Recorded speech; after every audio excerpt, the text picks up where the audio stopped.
पाठ 4 द्विघात समीकरण। द्विघात अपन पढ़ ही चुके हैं अध्याय 2 में। द्विघात मतलब होता है 2 की घात हो जिस पे वो द्विघात होता है। और द्विघात इसमें है समीकरण, उसमें पढ़ा था अपन ने बहुपद। अब समीकरण और बहुपद में सबसे बड़ा एक खालिस्तान यही बन जाता है कि समीकरण और बहुपद में क्या अंतर होता है। तो समीकरण भी वही चीज़ होता है और बहुपद भी सेम चीज़ होता है। जैसे ए लिखा है, ये अभी बहुपद लिखा है हमने। अब अगर इसी के लिए अगर हम सिर्फ इसमें बराबर लगा दें तो वो समीकरण बन जाता है। मतलब समीकरण का मतलब होता है बराबर। बराबर में 0 आ जाए तो वो समीकरण बन जाता है, और बराबर और 0 हटा दो तो वो बहुपद बन जाता है। मतलब द्विघात बहुपद और द्विघात समीकरण एक ही बात होते हैं लगभग, है ना। तो इसमें अपन ध्यान रखना है।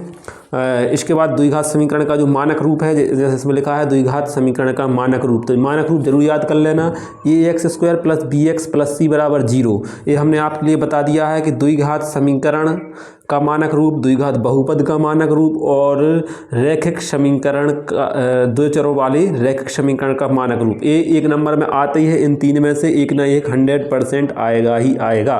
तो ये आप पढ़ लेना। हमने द्विघात बहुपद का मानक रूप पहले बता दिया है पाठ 2 में। दो चरों वाले रैखिक समीकरण का मानक रूप हमने पाठ 3 में बता दिया है, और द्विघात समीकरण का ये मानक रूप हमने पाठ 4 में बता रहे हैं। ठीक है, तो ये पढ़ लेना। इनमें से एक ना एक बिल्कुल 100% आएगा ही आएगा। चलिए अब अपन बढ़ते हैं कहाँ, सारांश पर। तो सारांश में आपके लिए क्या देखना है। सारांश में सबसे पहले ये कह रहे हैं कि द्विघात समीकरण के प्रकार का होता है। मतलब वही मानक रूप दे दिया है इन्होंने। जहाँ जो ABC आगे लिखे रहते हैं वे वास्तविक संख्याएं हैं। इनसे आपको कोई वो नहीं रखना है। मतलब आपको तो सिर्फ द्विघात समीकरण पर ध्यान रखो कि इसमें बराबर में ध्यान देना है। और इसके बाद में आ रहा है कि एक वास्तविक संख्या अल्फा द्विघात समीकरण का एक मूल कहलाती है। क्या कहलाती है? मूल। इसमें लिखा है मूल। और अपन जो अध्याय 2 में पढ़ते थे बहुपद वाले पाठ में, उसमें वो कहलाती थी शून्यक। तो इसमें भी कई बार खाली स्थान बन जाता है कि जो मूल होते हैं और शून्यक बात एक ही है। जब बराबर में 0 रहता है तो उसके अपन मूल कहलाने लगते हैं, मूल। और जब बराबर में 0 नहीं रहता है तो वो सिर्फ शून्यक कहलाते हैं। अंतर एक ही है, आंसर एक जैसे ही आते हैं। अपन ने सवाल करे जैसे जो 4.3 के सवाल हैं, वैसे ही अध्याय 2.2 के सवाल हैं। उसमें अपन शून्यक बोलते थे और इसमें मूल बोलते हैं। मतलब शून्यक और मूल बात एक ही होती है। तो इस प्रकार का एक पूछ लेते हैं। तो इसमें लिखा है शून्यक और द्विघात समीकरण के मूल एक ही होते हैं। देखो जो लिखा है द्विघात बहुपद ax² + bx + c के शून्यक और द्विघात समीकरण के मूल एक ही होते हैं। उन्हीं से शून्यक बोलते हैं, उन्हीं से मूल बोलते हैं। ठीक है, तो इसे अपने ध्यान रखना है। इसके बाद में ये द्विघाती सूत्र है।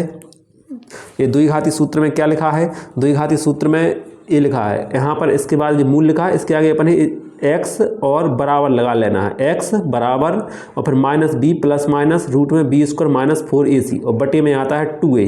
ठीक है, तो इस तरह से एक बार हम और लिख देते हैं। ये कहलाता है द्विघाती सूत्र। क्या कहलाता है? द्विघाती सूत्र। इसी का नाम है श्रीधराचार्य सूत्र। श्रीधराचार्य सूत्र, है ना। तो ये एक ऋषि थे, इन्होंने इस सूत्र की स्थापना की थी। तो इसे अपन श्रीधराचार्य सूत्र के नाम से भी जानते हैं और द्विघाती सूत्र के नाम से भी जानते हैं। कई बार एक क्वेश्चन आ जाता है कि द्विघाती सूत्र को और किस नाम से जाना जाता है, तो श्रीधराचार्य सूत्र विधि के नाम से जाना जाता है। इसी सूत्र के लिए हम एक बार यहाँ लिख दे रहे हैं। इसका सूत्र आपको यहाँ से लिखना है, x लिखना है बराबर -b ± और रूट में लिखना है b² - 4ac और फिर इस पूरे के बटे में आ जाएगा 2a। इस तरह से ये सूत्र होता है। ठीक है, अच्छा ये हो गया अपना क्या, द्विघाती सूत्र। इसके अलावा में इसमें अपने और क्या ध्यान रखना है, इसमें जो अंदर जो दिया है जो b² - 4ac, सिर्फ जो रूट के अंदर दिया है वो कहलाता है विभक्त कर। d बराबर b² - 4ac। मतलब जहाँ जे b² - 4ac लिखा है यहाँ रूट के अंदर, तो रूट के अंदर इसे अपन ऐसा भी लिख सकते हैं, x बराबर -b ± रूट के अंदर d। इस पूरे की जगह पे हम d लिख सकते हैं, क्योंकि d का मतलब होता है विभक्त कर, और बटे में 2a। इस सूत्र कुछ इस तरह से ही बन जाता है ना। तो इसमें भी अपने ध्यान देना है कि b² - 4ac क्या कहलाता है, तो ये कहलाता है विभक्त कर। ठीक है, ये बहुत ध्यान से रखना है, खाली स्थानों में पूछ लेते हैं इस तरह से। ठीक है, इसके बाद में आ रहा है कि द्विघात समीकरण में ये जरूर पढ़ लेना है, ये मूलों की प्रकृति दी है। तो ये दो भिन्न वास्तविक मूल होते हैं यदि b² - 4ac बड़ा हो 0 से। दो बराबर मूल होते हैं यदि जे b² - 4ac बराबर हो 0 के, और कोई वास्तविक मूल नहीं होता है यदि b² - 4ac 0 से छोटा आए। ठीक है, तो 0 से बड़े का मतलब समझ रहे हैं। 0 से बड़े मतलब 1 2 3, अगर इस तरह से आ रहे हैं बड़े, इस तरफ को आ रहे हैं, तो 0 से बड़े आ रहे हैं तो दो भिन्न होंगे, दो मूल होंगे, और वो दोनों मूल कैसे होंगे, वास्तविक होंगे। और अगर जीरो से इसमें छोटा लिखा है, जीरो से अगर छोटे आ रहे हैं तो जीरो से छोटे का मतलब होता है माइनस में आए, -1, -2, -3, ऐसे -48, -24, -31, ऐसे कुछ भी आए। जो माइनस वाली होती हैं वो जीरो से छोटी कहलाती हैं। अगर जीरो से छोटी आएंगी तो उनका वास्तविक मूल नहीं होते हैं, वास्तविक नहीं होते हैं तो इनके लिए अपन एक चीज़ और बोलते हैं काल्पनिक। तो मूल कैसे होते हैं? काल्पनिक होते हैं जी। आता ही है बिल्कुल मूलों की प्रकृति, है ना। और दूसरी चीज़ होता है कि इन्हें बोलते हैं अपन काल्पनिक, या इसका एक और नाम है अधिकल्पित। तो ये 3 प्रकार से नाम पूछ सकते हैं, काल्पनिक, अधिकल्पित या फिर वास्तविक मूल नहीं। ठीक है, तो इस तरह से आना चाहिए। और अगर जो जीरो के बराबर आ रहा है, जीरो के बराबर का मतलब है कि जीरो ही आ जाए, जीरो ही आ गया तो वो जीरो के बराबर कहलाता है। अगर जीरो ही आ रहा है तो वो उसके दोनों मूल होंगे बराबर होंगे, मतलब अगर 1/2 आ रहा है तो दूसरा मूल भी 1/2 ही आएगा। और इसमें 2 भिन्न लिखे हैं, भिन्न मतलब अलग आएंगे, मतलब 1/2 आएगा तो हो सकता है दूसरा 5 आ जाए। इस तरह से ये भिन्न आते हैं, है ना। और इसमें कोई वास्तविक मूल नहीं आता, मतलब इसमें फिर आंसर ही नहीं आएगा। ठीक है, तो इस तरह से जे अपने जे पढ़ रहे हैं अपन, जे है जो मूलों की प्रकृति, जो अपन ने जो 3 चीज़ें पढ़ी हैं, ये क्या पढ़ी हैं? मूलों की प्रकृति।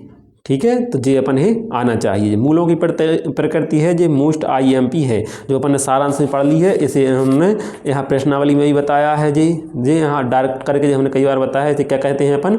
मूलों की प्रकृति। वो सेम चीज़ वो है और वो यहाँ सारांश में भी लिखी है। तो ये अपन ने मूलों की प्रकृति आपके लाना बहुत ध्यान से समझ लेना है। और इतनी चीज़ें आपने समझ ली है तो ये आपके जो परीक्षा अध्ययन है इसके आपसे पूरे सवाल बन जाएंगे, पूरे विकल्प बन जाएंगे, पूरे सवालों में भी आपके लिए आसानी होगी। ठीक है, तो व्यक्त कर का हमने आपको सूत्र भी बता दिया है कि जो व्यक्त कर का सूत्र क्या होता है, कैपिटल D बराबर B² - 4AC, है ना। तो इससे आपके पूरे सवाल बन जाएंगे। और अपन पार्ट 4 देख ले रहे हैं। तो पार्ट 4 में जी आ गए हैं, पार्ट 4 द्विघात समीकरण। इसमें लिखा है देखो, द्विघात समीकरण का देखो मानक रूप लिखिए, वही का वही आ गया। तो अभी हमने बताया था कि द्विघात समीकरण का मानक रूप क्या होता है, A² नहीं होता है। देखो इसमें ध्यान देना, देखो आगे वाले पे स्क्वायर चढ़ा दी, हमने आपको पार्ट 2 में ही बताया था कि आगे वाले पे चढ़ा देते हैं। आगे वाले पे नहीं, A पे नहीं रहती, ABC पे नहीं रहना चाहिए स्क्वायर, कहाँ रहना चाहिए? X पे, यानी इसका C वाला सही है, AX² + BX + C = 0। तो इसी में गलती करते हैं, 2023 में ये आया भी था, है ना। अब तो कितना सिंपल आ गया, जो हमने अभी समझाया था सारांश में वही आ गया। अब दूसरा है, द्विघात समीकरण के कोई मूल वास्तविक नहीं होंगे। वास्तविक मूल कब नहीं होंगे? देखो 2024 में ही आया है। कब नहीं होंगे वास्तविक मूल? जब जीरो से छोटा आए। तो देखो जीरो से छोटा कहाँ आ रहा है? देखो जे आ रहा है इसमें, जीरो से छोटा, जीरो लिखा है और जो छोटा का चिन्ह बना है इस तरफ को, जो B² - 4AC हो, वो जीरो से छोटा होना चाहिए बस, तो वो वास्तविक मूल होंगे। और जीरो से बड़ा होगा तो वो मूल कैसे होंगे? वास्तविक। लेकिन इसमें कह रहे हैं कोई भी वास्तविक मूल नहीं है। नहीं कब होंगे? जब जीरो से छोटा होगा, है ना। तो ऐसे अब भी हमने बताई थी मूलों की प्रकृति। अब इसके बाद आ रहा है द्विघात समीकरण के मूल वास्तविक और बराबर कब होंगे? तो वास्तविक और बराबर होंगे जब वो जीरो के बराबर ही होगा। तो जीरो के बराबर कहाँ दिया है? देखो इसमें दिया है, B² - 4AC है जी, विभक्त कर जब जीरो के बराबर हो, तो देखो इसमें है, तो इसका ये आंसर हो जाएगा। अब इसका निम्न में कौन एक वर्ग समीकरण नहीं है? तो वर्ग समीकरण कौन सा नहीं है? तो इसके लिए अपन करके देखना पड़ेगा। ऐसे नहीं कर सकते अपन, इसे अपन पेन कॉपी से करके देखना पड़ेगा। इसके लिए इसे करने के लिए अपन क्या करेंगे, पहले ये अपन करके देख लेंगे इसे। जैसे अपन ने A वाला ऑप्शन लिखा, A वाले ऑप्शन में क्या लिखा है? 2, और फिर कोष्टक में x - 1 का स्क्वायर बराबर 4x² - 2x + 1। इस तरह से अपन करके देखेंगे। इससे पहले क्या करेंगे, पहले जी अपन हल करना है। इसे हल करने के लिए हमने एक सरल समीकरण बताई थी, A - B का होल स्क्वायर बराबर क्या होता है? ये वाली सरल समीकरण लगेगी इसमें, A का वर्ग प्लस B का वर्ग और माइनस का 2AB। इस प्रकार की सरल समीकरण लगेगी। इसमें क्या होगा, जहाँ जहाँ जे आ रहा है x, जहाँ हमारा A आ रहा है वहाँ अपन x लिखना है, और B की जगह अपन 1 लिखना है। A की जगह लिखेंगे अपन x और B की जगह लिखेंगे अपन 1। तो अपन लिखते हैं, इस सरल समीकरण का अपन उपयोग कर रहे हैं इस वाली जगह। तो 2 तो अपना ज्यों के त्यों रहेगा ये वाला, और यहाँ जो x आ रहा है वैसे नहीं लिखना है, इसकी जगह अपन ये लिखना है A वाली सरल समीकरण लगाना है इसके हिसाब से इसे। तो A की जगह अपन ये x लिख देंगे कोष्टक के अंदर ही x, और इस पर 2 की घात चढ़ी है तो अपन x पर भी 2 की घात चढ़ा दी, फिर प्लस इसे देखते जाओ। फिर b लिखा है तो b की जगह भी मैंने बताया 1 लिखेंगे, -1 नहीं लिखना है, सिर्फ 1 लिखेंगे। माइनस क्यों नहीं लिखना है? क्योंकि इसमें सरल समीकरण ही है। इस सरल समीकरण ऐसे ही होती है, जैसे ये सरल समीकरण ज्यों को त्यों लिखते जाओ, सिर्फ जहाँ जहाँ A आ रहा है वहाँ x लिखते जाओ, जहाँ B आ रहा है वहाँ 1 लिखते जाओ बस।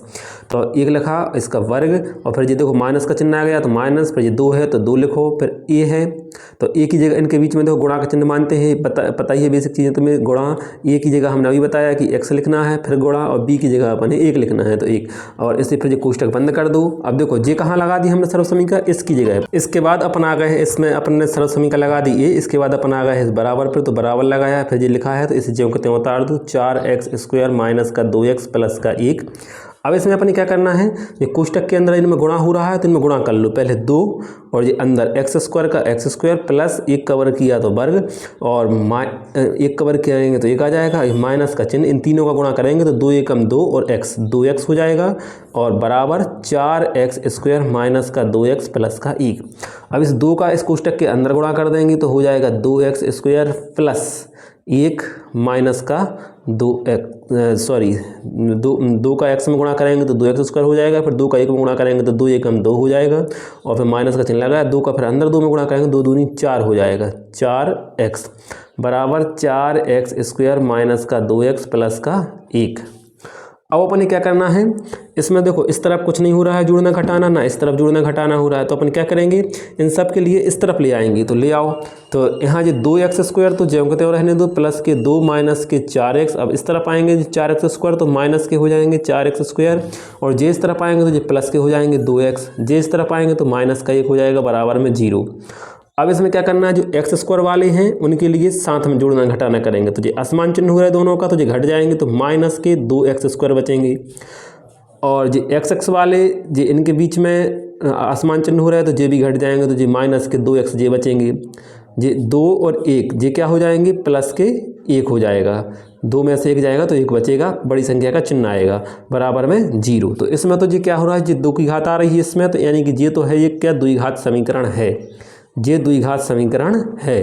तो इसमें पूछ रहे थे कि वर्ग का मतलब होता है 2, तो 2 की घात इसमें तो आ रही, यानी कि ये तो है, तो ये कह रहे थे कि जो नहीं है वो बताना है ना, तो ये तो है, तो ये वाला तो अपन नहीं लगा सकते इसमें। अब इसमें दूसरा वाला पूछेंगे, तो दूसरे वाले को अपन करके देख ले रहे हैं, ऐसे बी वाले को, तो जब बी वाले को करेंगे तो बी वाला अपन लिख ले रहे हैं, बी वाला ऑप्शन में लिखा है 2x माइनस के x² बराबर x² प्लस के 5।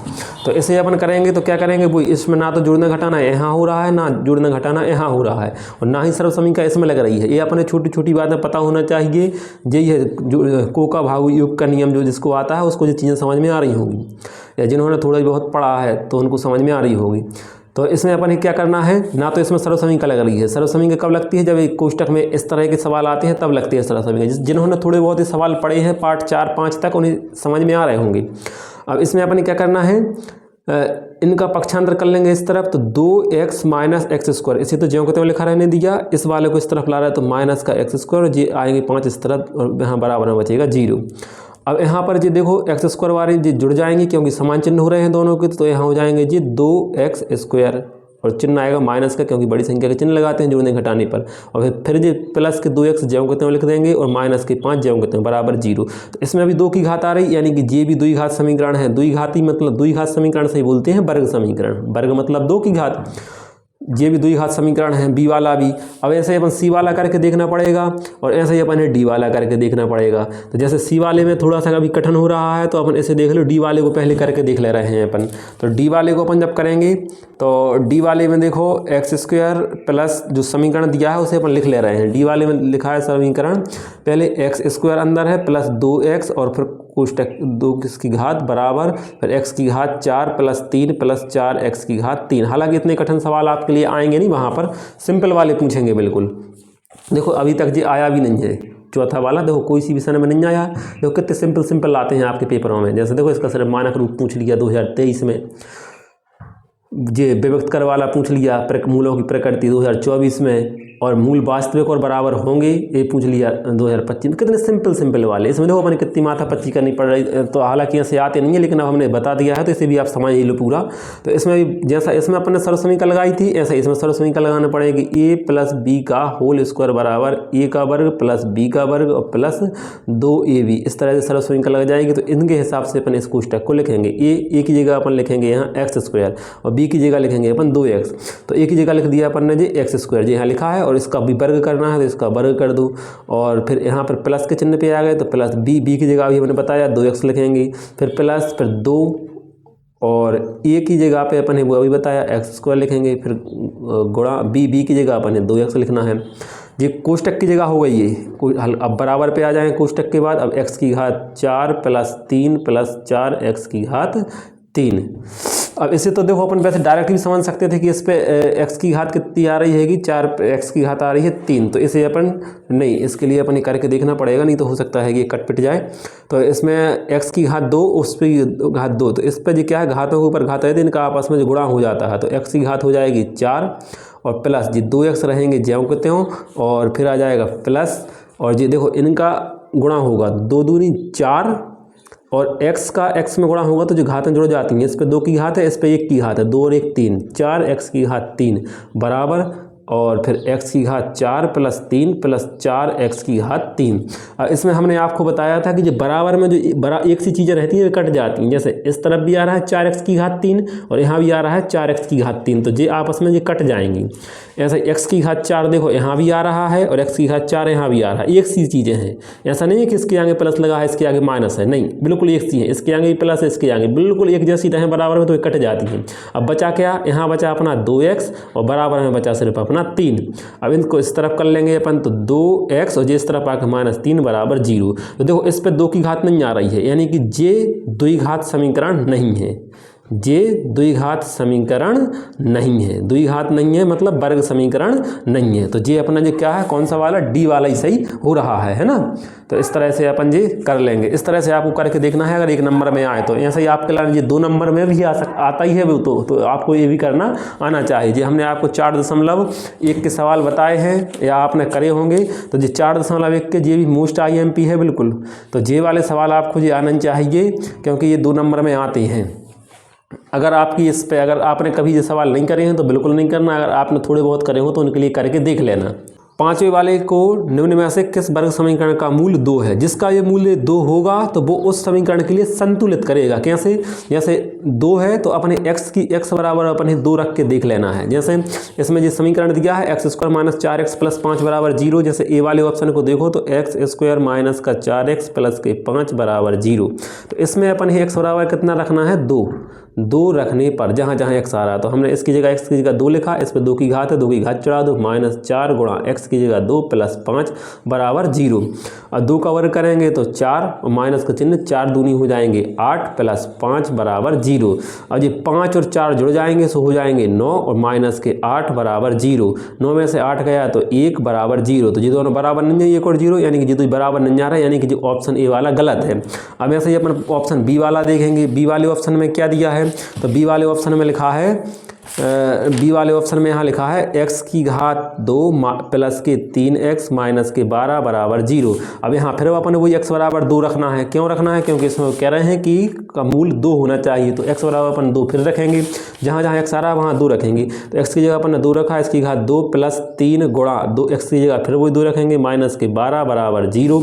तो 2 का वर्ग करेंगे तो ये 2 का वर्ग करेंगे तो 4 हो जाएगा, प्लस 3 का 2 में गुणा करेंगे तो 6 - 12 बराबर 0। अब इसमें से 6 और 4 ये दोनों समान चिन्ह है तो जुड़ रहे हैं, तो 6 और 4 10 हो गए और माइनस के 12 बराबर 0। अब इसमें से 12 में से 10 जाएंगे तो माइनस के 2 बचेंगे, ये दोनों भी बराबर नहीं आ रहे हैं, यहाँ 2 आ रहा है यहाँ 0, यानी कि ये बराबर नहीं आ रहा है, यानी कि ये भी गलत है। अब अपन पहुँचते हैं ऑप्शन नंबर सी पर, तो ऑप्शन नंबर सी में लिखा है 2x² - 7x + 6, 2x² - के 7x + के 6 बराबर 0। तो इसमें अपन को क्या करना है 2 गुणा x बराबर, इसमें भी अपन क्या रखना है 2 रखना है, x बराबर 2, जहाँ जहाँ x आएगा वहाँ अपन 2 रखेंगे, तो इसमें 2 गुणा x की जगह लिखेंगे 2 और इसका वर्ग करना है -7 गुणा x की जगह फिर 2 रखेंगे + 6 बराबर 0। अब पहले अपन गुणा नहीं करना है, इसका ध्यान रखना है, थोड़ा बहुत तो आपको आने चाहिए। पहले अपन वर्ग करेंगे, इस 2 को ज्यों को त्यों लिखा रहने देंगे, गुणा का चिन्ह ज्यों को त्यों लगाएंगे, 2 का वर्ग करेंगे तो पहले 4 हो जाएगा। पहले इनका गुणा नहीं करना कि 2 दूनी 4, नहीं, पहले 2 का 2 गुणा का गुणा, 2 का पहले वर्ग कर लो तो 4 हो गया, माइनस इन दोनों का आपस में गुणा हो रहा है 7 दूनी 14 और + 6 बराबर 0। अब इन दोनों को अब हो जाएगा गुणा, तो 4 दूनी हो जाएंगे 8 - 14 प्लस 6 बराबर 0। अब जे समान चिन्ह वाले 8 और 6 जुड़ जाएंगे सो हो जाएंगे 14 और ये माइनस के 14 जे हैं और बराबर में 0। अब 14 में से 14 जाएंगे तो बचेगा 0 बराबर में 0। अब देखो दोनों तरफ बराबर आ गया 0 0, यानी कि जे वाला सही है। चाहे 0 0 आ जाए, चाहे 2 2 आ जाए, चाहे 5 5, मतलब जितनी संख्या यहाँ आए उतनी संख्या यहाँ भी आ जाए। जैसे यहाँ 1 आया था तो यहाँ भी 1 आ जाता, तो इस तरह से तो बराबर हो जाता है ना। जितना यहाँ रहे उतना यहाँ रहना चाहिए दोनों तरफ, तो इसका मतलब ए वाला सही है। तो इसका मतलब है सी वाला ऑप्शन सही है। तो अगर इस तरह से बिल्कुल आएगा ही, इस तरह के बिल्कुल आएंगे तो ये मोस्ट IMP है 5वां वाला। इसके जैसे आपको जो करते बनना चाहिए। किस वर्ग समीकरण का मूल 2 है, तो सी वाले का मूल 2 है। तो ये बहुत ही इंपॉर्टेंट है, इस तरह से आपको करना आना चाहिए। इसके बाद छठवा है यदि 1/2 वर्ग समीकरण का एक मूल है तो के का मान क्या है, तो बिल्कुल इसी के जैसा करना है। देखो इसमें जो दे दिया कि इसका एक मूल है, जैसे इसमें दे देना कि इसका एक मूल है 2, जैसे अभी अपन ने इसमें x की जगह 2 लिखा, ऐसे इसमें अपन x की जगह 1/2 लिखेंगे। तो देखो हम इसे करके बता दे रहे हैं। छठवा वाला ये भी मोस्ट IMP है, तो ये आपको बनना ही चाहिए। छठवे वाले में क्या दिया है, जो समीकरण दिया है उसे अपन लिख ले रहे हैं। समीकरण दिया है x², समीकरण है x² प्लस kx माइनस के 5/4 बराबर 0। तो इसके लिए अपन क्या कर ले रहे हैं, जहाँ जहाँ x आ रहा है वहाँ अपन क्या रखना है 1/2, क्योंकि यहाँ कह रहे हैं छठवा वाले में कि 1/2 रखो। तो हमने x की जगह रख रहे हैं 1/2, इसका वर्ग करना है प्लस k और गुणा का चिन्ह x की जगह फिर वही 1/2 और माइनस के 5/4 बराबर में 0। अब इसमें 1/2 का जब अपन वर्ग करेंगे तो ऊपर 1 का वर्ग 1 ही हो जाएगा और नीचे 2 का वर्ग करेंगे तो 4 हो जाएगा। और प्लस का चिन्ह k का 1 में गुणा करेंगे तो k और बटे में 2 और फिर माइनस के 5/4 है बराबर में 0। अब इसके लिए अपन देखो 2 तरीके से कर सकते हैं, या तो अपन इनका आपस में जोड़ घटाना कर लो, या फिर ऐसे में कठिन हो रहा है तो ऐसे नहीं करो। इसे क्या करो, तुम पहले इस समीकरण को सही बना लो। समीकरण को सही कैसा बनाना है, मतलब कि अभी जब भी तुम्हें इस तरह का समीकरण आ जाए, जैसे अभी अपने लिए इन्होंने समीकरण दिया है x² प्लस kx माइनस के 5/4, ऐसे नहीं करो, ऐसे में आप कन्फ्यूज हो जाओगे। इसके लिए आप क्या करो, बराबर में 0 दिया ही है, इस 4 को नीचे से हटाने के लिए 4 का इसमें गुणा कर दो, इसमें गुणा कर दो और इसमें गुणा कर दो, तो नीचे से 4 हट जाएगा और सवाल आसान हो जाएगा। अकेले जिसके नीचे है उसमें गुणा नहीं करना है, ये हमने आपको कई बार बताया है। तो 4 का x में गुणा करेंगे तो 4x² प्लस 4 का kx में गुणा करेंगे तो 4kx और माइनस 5, इसमें 5 में गुणा नहीं करना है क्योंकि उसके नीचे तो है ही, तो बराबर, और 4 का 0 में कर देंगे तो 4 0 0। इससे क्या हुआ कि 4 नीचे से हट गया। अब अपन x की जगह 1/2 रख दो, x बराबर 1/2 रखने पर, क्यों रख रहे हैं अपन, क्योंकि 1/2 इसमें ये बोल रहे हैं। तो इसमें अपन जब रखेंगे तो क्या हो जाएगा, 4 के 4, यहाँ जो x है x की जगह अपन ने गुणा में 1/2 रखा, इसका वर्ग किया प्लस फिर 4 के गुणा x की जगह फिर अपन ने 1/2 लिखा और फिर जी माइनस और जी 5 और बराबर में 0 है ही। अब इसमें पहले 4 गुणा 1 का वर्ग करेंगे तो ऊपर 1 ही आ जाएगा और नीचे 2 का वर्ग करेंगे तो नीचे 4 आ जाएगा प्लस, अब इससे 4 के का गुणा 1 में करेंगे तो ऊपर 4 के हो जाएगा और बटे में 2 है ही और फिर माइनस का 5 और बराबर में 0 है ही। अब इसमें क्या करेंगे, जो गुणा में रहते हैं, जो इतनी चीज़ को अगर देखें अपन तो जो आपस में गुणा में है, तो गुणा में जो होते हैं तो जो नीचे ऊपर के कट जाते हैं, आपको हमने बताया है। तो यहाँ सिर्फ बचेगा 1 और प्लस यहाँ जो 4k/2 है और ये माइनस के 5 बराबर 0। अब इसमें क्या होगा, जो देखो 1 और 5 को देखो तो ये घट जाएंगे क्योंकि घटाने का चिन्ह लगा है, तो यहाँ क्या बचेगा 4k/2 जो होगा तो लिखा रहने दिया और 5 में से 1 घटेगा तो माइनस का 4 बचेगा बराबर 0। अब इसमें अपन कर लेंगे वही पक्षांतर, तो पक्षांतर पहले करेंगे इसका, तो यहाँ बचेगा अपने पास 4k/2 और बराबर में जो उस तरफ जाके हो जाएगा प्लस का 4। अब इनका करेंगे अपन पक्षांतर, तो इनका यहाँ k अकेला बचेगा, बराबर का चिन्ह लगाएंगे और 4 इतना तो लिख लिया। अब जो बटे में है वो ऊपर गुणा में चला जाएगा और जो गुणा में है जो ऊपर 4 वो नीचे बटे में आ जाएगा। 4 से 4 कट जाएगा, k का मान आ जाएगा 2। ठीक है, तो यहाँ देखो k में यहाँ ऑप्शन में दिया होगा k का मान 2। देखो जी छठवें में दिया है 2 और b बराबर -2 भी दिया है, तो इस पर ध्यान रखना है। यहाँ प्लस का 2 आ रहा है, छठवें वाला का आंसर देख लो, ए वाला आ रहा है ए, तो 2। इस तरह से बिल्कुल ऐसे होते हैं जी, अति महत्वपूर्ण चीज़ है, ऐसे आएंगे ही सवाल।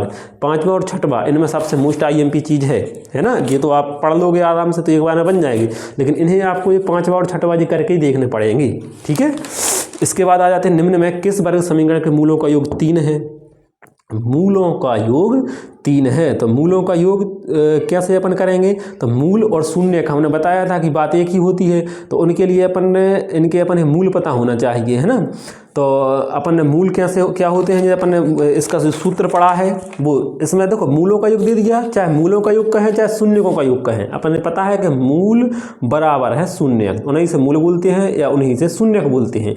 भले ही पार्ट 4 है लेकिन उसमें मूलों का योग पूछ रहा है, मूलों का योग पूछ रहा है मतलब वो शून्यकों का योग पूछ रहे। तो शून्यकों का योग का अपन कैसे पता करेंगे, ऐसा नहीं कि पहले अपन इनके शून्यक निकालेंगे, इसका पहले अपन गुणा करेंगे, अचर पद का x के गुणांक में गुणा करेंगे, तोड़ेंगे, फिर मूल निकालेंगे, फिर योग करेंगे, ऐसे नहीं करना। देखो 1 नंबर में सवाल आया है, मतलब इसका मतलब है कि बिल्कुल वो सरल होगा।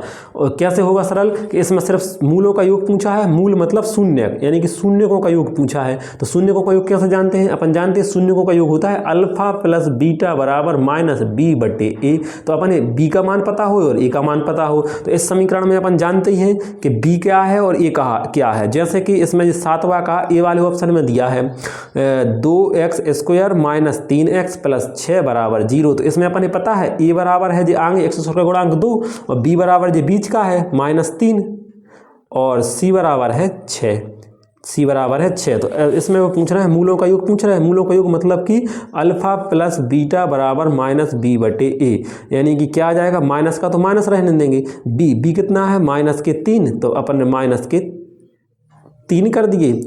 और इसके बाद -3 और है, देखो इसमें 2 माइनस है, एक तो माइनस ए है और दूसरा बी में भी यहाँ भी माइनस दिया है, तो अपन एक और माइनस लगाना पड़ेगा। और बटे में ए माने कितना है 2, तो इनका जो समान चिन्हों का इनमें गुणा हो जाएगा तो 3/2। तो इसमें मूलों का इस वाले में ए वाले में नहीं है, इसमें पूछ रहे हैं इनका जब अपन करें तो सिर्फ 3 आना चाहिए, लेकिन अपना यहाँ आ रहा है कितना 3/2, यानी ए वाला ऑप्शन गलत हो गया। अब अपन बी वाला ऑप्शन करके देखेंगे। बी वाले में दिया है -x² प्लस 3x माइनस के 3 बराबर 0। तो यहाँ से अगर अपन देखेंगे तो ए बराबर है x² गुणांक मतलब कि जी -1 और बी बराबर है जी +3 और सी बराबर है -3। तो इसमें अपन है अल्फा प्लस बीटा, मूलों का योग क्या है, शून्यकों का योग -b बटे ए। तो पहले देखो ये माइनस लिखा है तो माइनस लगा दिया, और बी का मान देखेंगे तो बी की जगह 3 लिखना है तो 3 लिख दिया, और बटे ए माने कितना है -1 तो -1 लिख दिया। अब माइनस से नीचे ऊपर की माइनस कट जाएगा, मतलब क्या बचा अपने पास 3/1। तो अपने पता है कि बटे में 1 मानते नहीं है, तो अपन बटे का 1 हटा दो, सिर्फ 3 ही आ गया, है ना। यानी कि जो बी वाला अपना सही है, बी वाला जो इसका है, जो बी वाला इसका ही सही होगा। तो 7वां का देखो, जो बी वाला देखो आ रहा है इसमें 7वां का बी, है ना। तो इस तरह से अपन जो मूलों का योग कैसे करना है, ऐसे देखो पार्ट 2 में भी आएंगे कि मूलों का योग बताओ, ऐसे समीकरण दे देंगे, शून्यकों का योग बताओ, तो अपन ऐसे करना आना चाहिए। कैसे करेंगे अपन, सूत्र के हिसाब से। अगर शून्यकों का योग कहते, शून्यकों का गुणनफल कहते हैं, मूलों का गुणनफल कहते, तो अपन अल्फा इंटू बीटा बराबर सी बटे ए वाला सूत्र लगा देते, ठीक है। तो ए और बी सी के मान रख दो, सिर्फ और ये आ जाते हैं। तो बहुत ही इंपॉर्टेंट है, इस तरह से आपको आना चाहिए। अब आ रहा है 8वां, यदि द्विघात समीकरण के शून्यक अल्फा बीटा, तो अल्फा प्लस बीटा का मान क्या होगा, देखो द्विघात समीकरण जो पार्ट उसी वाले पूछ रहे हैं पार्ट 2 वाली, तो अल्फा प्लस बीटा का अपन ने पढ़ा है अभी कई बार, -b बटे ए, देखो माइनस यहाँ यही लगा रहता, माइनस और b बटे ए।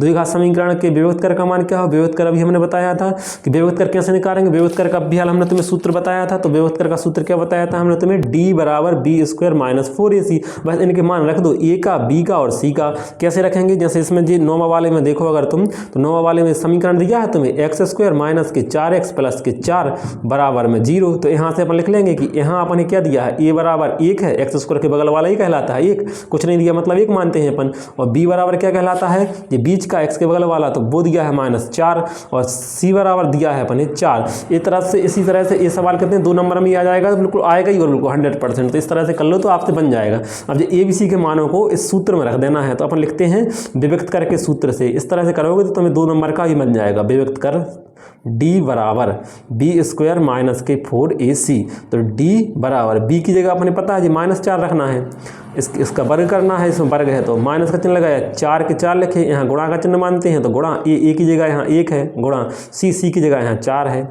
अब यहाँ अपन d बराबर -4 का वर्ग करेंगे तो 16 हो जाएगा, माइनस और 4 एकम 4 और 4 चौको 16। तो d बराबर कितना आ जाएगा, 16 में से 16 जाएंगे तो 0 बचेगा, यानी इसके विभक्त कर का मान कितना आ रहा है 0। तो देखो 9 माह का सी वाला 0, 9 माह का सी 0, तो इस तरह से आ जाएगा। ठीक है, तो इस तरह से जी आपको करना आना चाहिए, आपका 2 नंबर में भी सवाल आ जाएगा। उसके बाद आ रहे हैं क्या, रिक्त स्थान। तो रिक्त स्थानों में अपन क्या करना है, यदि px एक द्विघात बहुपद है तो px बराबर 0 को क्या कहेंगे। देखो अभी हमने बताया था कि px अकेला है तो वो एक बहुपद है, लेकिन उसमें जब बराबर और 0 आ जाता है तो वो समीकरण कहलाता है। यानी कि जे एक बहुपद था और इसमें बराबर 0 आ गया, यानी कि px बराबर 0 को अपन क्या समीकरण कहते हैं। देखो ये लिखा है द्विघात समीकरण, ये द्विघात बहुपद था और ये द्विघात समीकरण हो गया। ठीक है, ये मोस्ट IMP है, ये वाला खाली स्थान। ठीक है, अब किसी वर्ग समीकरण में अधिकतम कितने मूल होंगे। तो देखो वर्ग, ये अपन ने पार्ट 2 में पढ़ा है कि जितने की घात उतने ही शून्य, तो ऐसा ये समय जितने की घात है उतने ही मूल होंगे। तो वर्ग है मतलब वर्ग का मतलब 2 होता है, तो इसमें द्विघात समीकरण कहलाया। वर्ग समीकरण मतलब द्विघात समीकरण, तो उसमें कितने मूल हो सकते हैं, अधिकतम सिर्फ 2, जितने की घात उतने ही मूल। तो वर्ग समीकरण में 2 की घात होती है तो इसमें 2 ही मूल हो गए। अब वर्ग समीकरण में कब विभक्त कर क्या, तो देखो अभी सिर्फ इसमें विभक्त कर का सूत्र लिखना है। अभी हमने बताया कि विभक्त कर का सूत्र ये होता है, तो बस विभक्त कर का सूत्र लिख देंगे, b² - 4ac, डी दिया ही है, d बराबर b² - 4ac लिख दो। देखो ये आ गया। अब वह समीकरण जिसमें अज्ञात राशि की अधिकतम घात 2 हो, अज्ञात राशि, तो वो क्या कहलाता है, समीकरण। तो वो क्या कहलाता है, द्विघात समीकरण कहलाता है। समीकरण सही समझ जाओ, वह द्विघात समीकरण कहलाता है। अब वर्ग समीकरण में मूल खाली स्थान होंगे, का होंगे। तो देखो यहाँ से अपने मूल निकालना है। कैसे निकालना है, जो दिया है इतना x - 4 x - 3 बराबर 0, तो उसे लिख लो x - 4 और दूसरे कोष्टक में x - 3 बराबर 0 दिया है। तो अपने पता है जी, ऐसे अपन ने कई बार सवाल करे हैं, एक बार इस वाले कोष्टक के बराबर 0 रख दो बराबर में 0, और एक बार इस वाले कोष्टक के बराबर 0 रख दो। तो यहाँ पक्षांतर कर दो, तो x बराबर, इसका पक्षांतर होगा तो ये प्लस में चला जाएगा, और इसका पक्षांतर होगा तो ये भी प्लस में चला जाएगा। यानी कि x बराबर 4 और x बराबर 3। तो इसमें जो मूल पूछ रहे थे तो 4 और 3 निकले आए। तो यहाँ अपन लिख देंगे कि इस वर्ग समीकरण में मूल कितने होंगे, 4, 3 होंगे। ठीक है, अब लिखा है एक द्विघात समीकरण में कोई वास्तविक मूल नहीं होते हैं यदि। अब वास्तविक मूल कब नहीं होते हैं, अपन ने बताया था कि जब ये विभक्त कर है, जब विभक्त कर है b² - 4ac, जब ये 0 से छोटा हो, मतलब 0 की तरफ ये बड़ा चिन्ह बना देना है ऐसा, और इसकी तरफ विभक्त कर की तरफ ऐसा छोटा चिन्ह बना देना है। जब ये छोटा रहेगा तो कोई वास्तविक मूल नहीं होंगे, विभक्त कर छोटा रहेगा। तो देखो इसमें लिखा दिया कि b² - 4ac से छोटा होना चाहिए, छठवा वाले में है ना। अब इसके समीकरण लिखा है का विभक्त कर है, तो विभक्त कर हमने अब भी हल निकालना बता ही दिया है इस सवाल में कि विभक्त कर कैसे निकालते हैं। तो इसका ऐसे ये 7वां है, इसका विभक्त कर तुम निकाल लेना। इसमें बटे में 3 आ रहे हैं, तो 3 को हटाने के लिए भी हमने तुम्हें इस पेज में बता दिया था कि उसमें से जैसे बटे में अगर 3 आएंगे तो कैसे हटाते हैं। जैसे कि इसमें हमने तुम्हें बताया था, जैसे इसमें 4 कि जैसे ये 4 हैं, 4 को नीचे से कैसे हटाना, 4 का इसमें भी गुणा कर देंगे, इसमें गुणा कर देंगे, 0 में गुणा कर देंगे, नीचे से हट जाएगा। तो ऐसे इसमें से 7वां में से 3 को हटाने के लिए इसमें गुणा कर देंगे, 3 में 2 में गुणा कर देंगे, एक में नहीं करना, जिसके नीचे उसमें नहीं करना, और 0 में कर देंगे। तो 3 में 2 में और 0 में गुणा कर देंगे तो वही 3 नीचे से हट जाएगा। उसके बाद ABC के मान निकालना, और ये बस सूत्र में मान रखना, इस b² - 4ac में तो विभक्त कर निकल आएगा। ठीक है, अब 8वां द्विघात समीकरण को हल करने है तो द्विघाती सूत्र पूछ लिया। अभी हमने बता रहे थे कि द्विघाती सूत्र पूछते हैं, तो द्विघाती सूत्र हमने सारांश में बताया ही है तुम्हें। तो ये है द्विघाती सूत्र, अभी हमने सारांश में समझाया था। द्विघाती सूत्र क्या होता है जी यहाँ अलग से -b + रूट में b² - 4ac/2a जे बताया था, जे यहाँ लिखा है ना। तो समझा ही दिया, तो ये खाली स्थान में आ गया। ऐसे कई बार आता है, जैसे में आया भी होगा, देखो जी आया 2024 में, है ना। इस तरह से बिल्कुल आसान है। तो देखो इस तरह से इनके लिए कर लेना है। ठीक है, अब जोड़ियाँ आ गई कि विभक्त कर ऋणात्मक कब होगा, जब मूल अधिकल्पित होंगे। अभी हमने बताया था कि 2-3 नाम होते हैं मूलों के, हैं। देखो जी हमने यहाँ समझाया था कि काल्पनिक भी बोलते हैं, अधिकल्पित भी बोलते हैं, है ना। इसके अलावा विभक्त कर शून्य कब होगा, जब मूल बराबर होंगे। बराबर मतलब होता है मूल समान होंगे, है ना। तो देखो जी आ गया। इसके बाद में विभक्त कर धनात्मक और पूर्ण वर्ग कब होंगे। विभक्त कर धनात्मक भी होना चाहिए और पूर्ण वर्ग भी होना चाहिए। तो तीसरा का ई आ रहा है, जब मूल परिमेय असमान हो, तो इसके लिए तुम पढ़ लेना। और विभक्त कर धनात्मक होगा।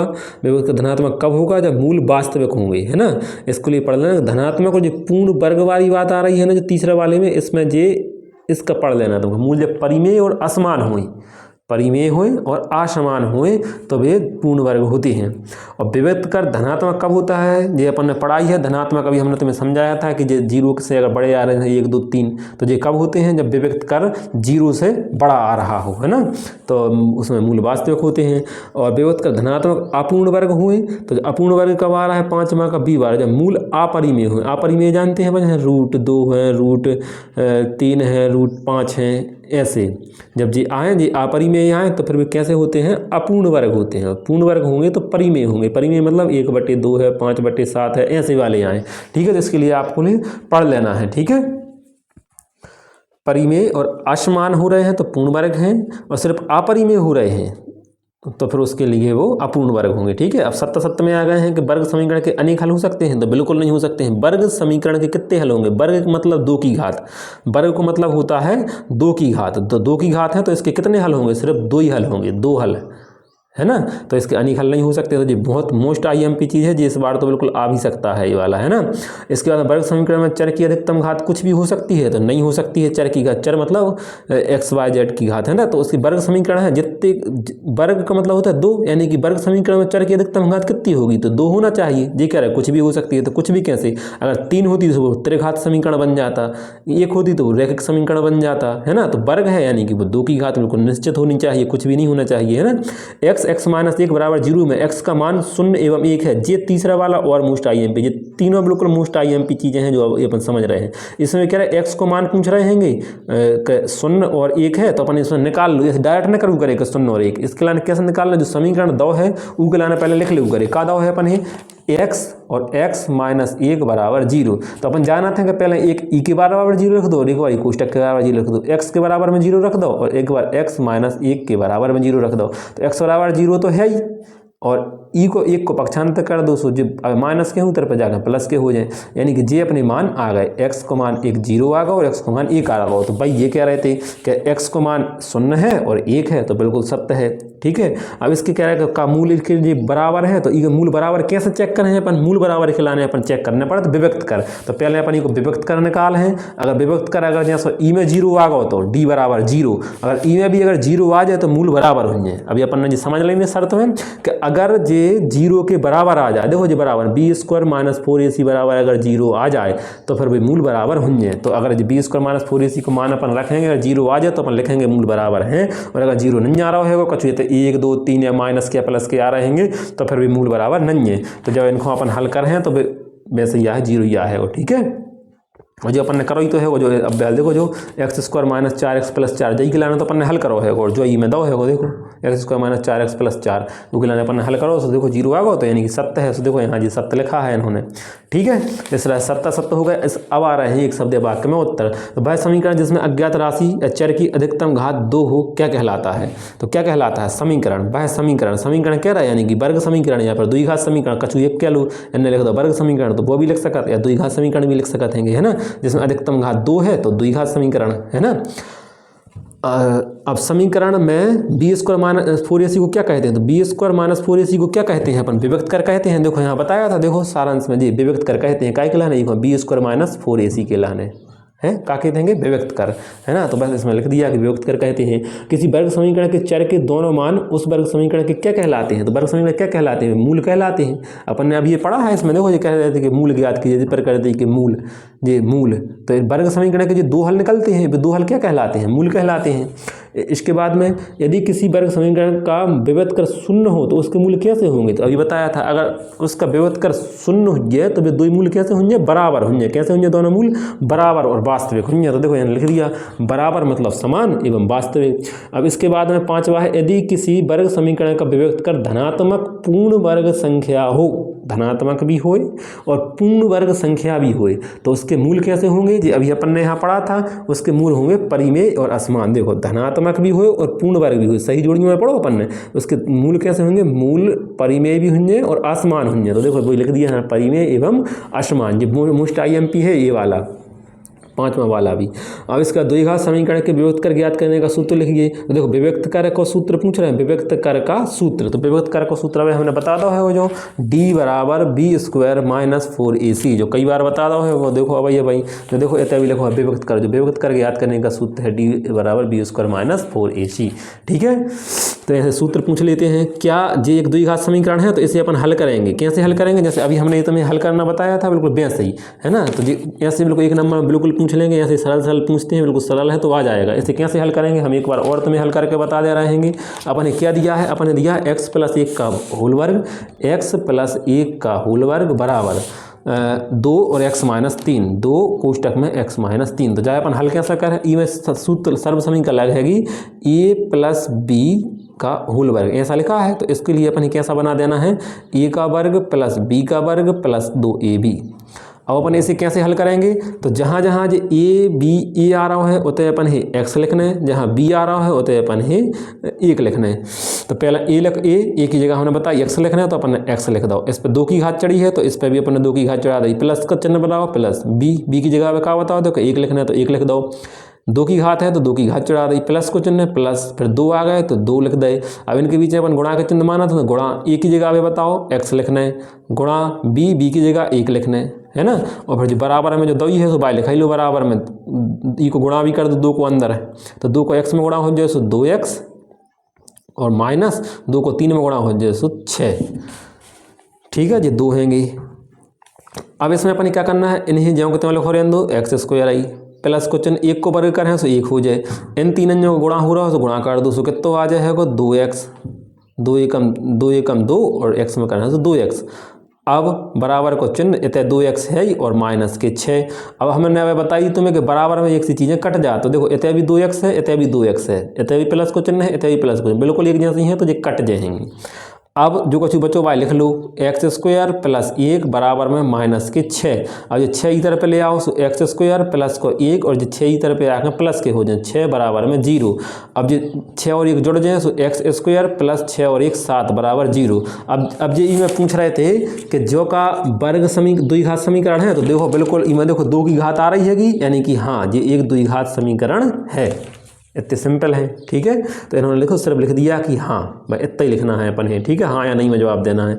अब इसके बाद में कह रहे हैं कि यदि ए बी सी वास्तविक संख्या है, ए बराबर नहीं 0, तब द्विघात समीकरण किस रूप का होगा। देखो द्विघात समीकरण किस रूप का होगा, हम बार बार कह रहे थे कि द्विघात समीकरण को व्यापक रूप सीख लो। तो देखो इसमें दिया है द्विघात समीकरण किस रूप का होगा, देखो द्विघात समीकरण जो लिखना है इस रूप का होगा द्विघात समीकरण हमेशा। तो ई ने बहुत अच्छे से पढ़ लीजिए, जो सारांश को x square plus b x plus c बराबर 0 के रूप का होगा, भाई ऐसा लिख देना है। ठीक है, वही इन्होंने किया है कि वो यहाँ पर लिख दिया है। तो इस तरह से आपका ये पार्ट 4 कंप्लीट हो गया। अगली वीडियो में हम आपको पार्ट 5 करवा दे रहे हैं।